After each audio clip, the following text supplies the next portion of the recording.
खासदार नरेश म्हस्के आपल्याशी जोडले जातात, त्यांच्यासोबत देखील आपण चर्चा करूया। नरेशजी, महत्त्वाची बातमी समोर आली, नितीन गडकरी राज्याच्या राजकारणामध्ये परतण्याची शक्यता आहे, मोठी जबाबदारी त्यांच्यावर सोपवली जाऊ शकते, या महत्त्वाच्या घडामोडीकडे कसं बघता?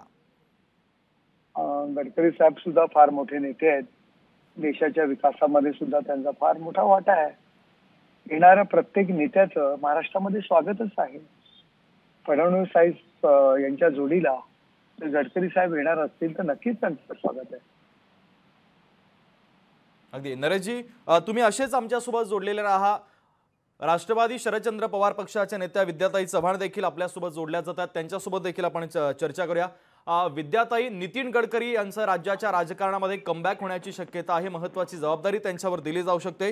या महत्त्वाच्या राजकीय घडामोडीच्या अनुषंगाने तुमची प्रतिक्रिया अपेक्षित आहे, कसं बघता याकडे? नाही, मला असं वाटतं की राजकारणामध्ये भाजपने कोणाला आणावं कोणाला करावं तो त्यांचा अंतर्गत प्रश्न आहे। त्यांना जो माणूस योग्य वाटेल त्याची ते नियुक्ती करतील।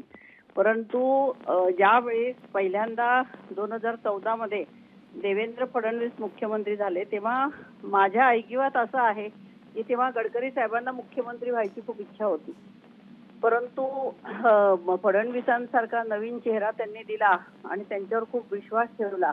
परंतु 2014 ते 19 आणि आज 2024 पर्यंत फडणवीसांकडे जे गृह खातं आहे त्याच्यावर बिलकुल त्यांची पकड नाहीये आणि ते महिलांवरचे अत्याचार बिलकुल कमी करू शकलेले नाहीयेत।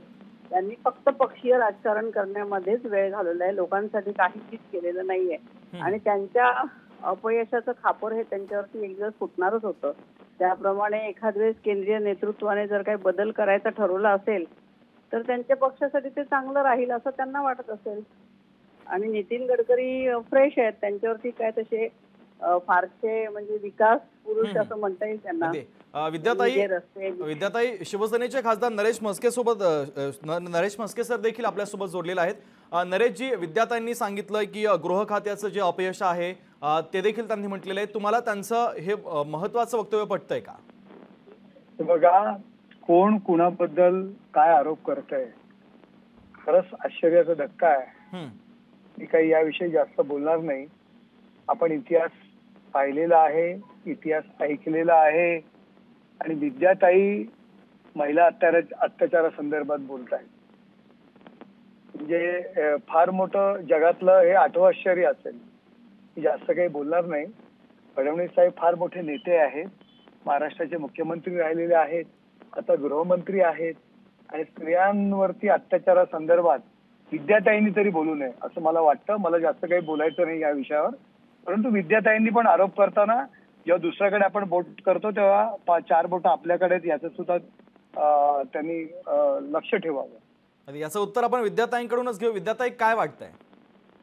आणि नरेश म्हस्के सारखे जे माणसं आहेत ते एमपी होऊन जातात त्या एकनाथ शिंदेच्या कृपेमुळे, परंतु त्यांना माझा इतिहास काही माहिती नाहीये। पहिल्यांदा माझ्यावर आरोप करण्याच्या आधी त्यांनी सगळं मी आरोप केलेलाच नाहीये, मी आरोप केलेलाच नाही। मी फक्त म्हणाले, मी काही बोललेलो नाहीये।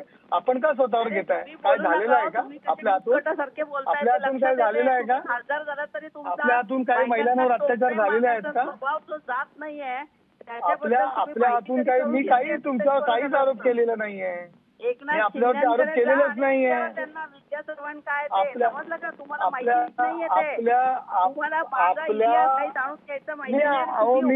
मी तर काही आरोपच केले। तुम्ही फडणवीस साहेबांवरती आरोप करताय, फडणवीस साहेबांवरती आरोप करताय। मी फक्त बोललो इतिहास तपासून पाहा, आपण इतिहास तपासून, मी तर तुमचे आरोप केलेलेच नाहीये। मी काही बोललेलो नाही, आपणच सांगा। मी काहीही बोललेलो नाहीये, मी काही बोललेलो नाही, आपणच म्हणताय।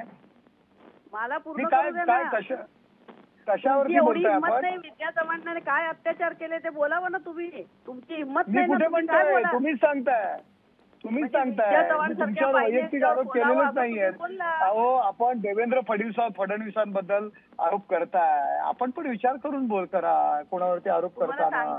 एक बोट जेव्हा आपण दुसऱ्याकडे करतो तेव्हा 4 बोटं आपल्याकडे असतात।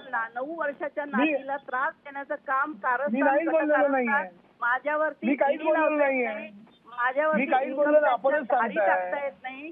म्हणून आपणच देवेंद्र सांगताय. फडणवीसांनी असं कट कारस्थान केलं आणि त्याच्यात चित्रा वागला अहो, कशाला तुम्ही कोणावरती आरोप करताय? माझ्याकडे आहे, एकदा मी या फक्त तुम्हाला एवढंच ऐकू तुम्हाला दे. म्हणालो की फडणवीस तुम्हाला साहेबांवरती ऐका- आरोप तुम्हाला- करताना अहो, एक बोट तुम्ही- तिकडे तुम्ही करा असताना अर्धवट 4 बोट दाखवू आपल्याकडे नका. आहेत. तुम्ही नरेशजी तुम्ही लक्षात येतोय, मुद्दा भरकटतोय देखील. तुम्ही लोकशाही सोबत संवाद साधला त्याबद्दल दोघांचे देखील धन्यवाद. नरेश म्हस्के आणि विद्याताई चव्हाण देखील आपल्यासोबत जोडलेल्या होत्या. एकंदरीत त्यांची महत्वाची प्रतिक्रिया या राजकीय घडामोडीच्या अनुषंगाने आपण बघितलेल्या आहेत. दोन्ही मान्यवरांचे धन्यवाद.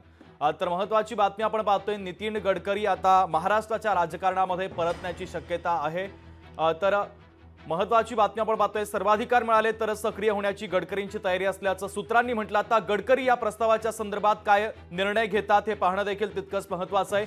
नितीन गडकरी आता राज्याच्या राजकारणामध्ये परतण्याची शक्यता आहे. विधानसभा निवडणुकीमध्ये भाजप आता हुकुमी एक्का उतरवणार का, याकडे आता राजकीय वर्तुळाचं लक्ष लागलंय. कारण नितीन गडकरी प्रदेश भाजपमध्ये सक्रिय होण्याची शक्यता आहे.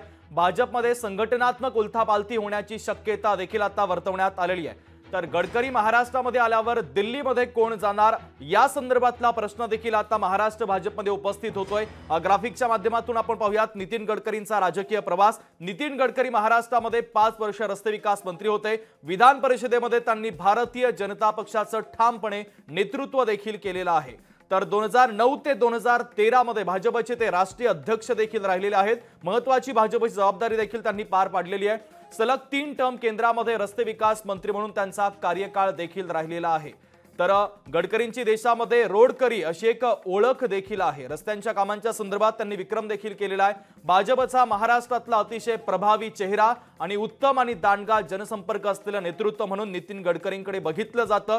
सलग 3 टर्म केंद्रामध्ये रस्ते विकास मंत्री म्हणून त्यांनी महत्वाची जबाबदारी देखील सांभाळलेली आहे. गडकरींची देशामध्ये रोडकरी अशी एक ओळख देखील पाहायला मिळते.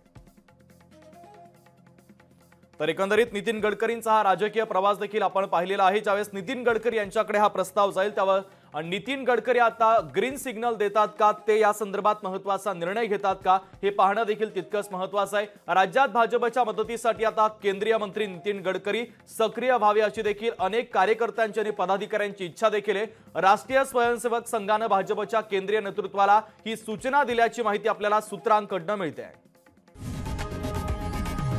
लोकशाही मराठी ऐका, पहा, जागरूक रहा.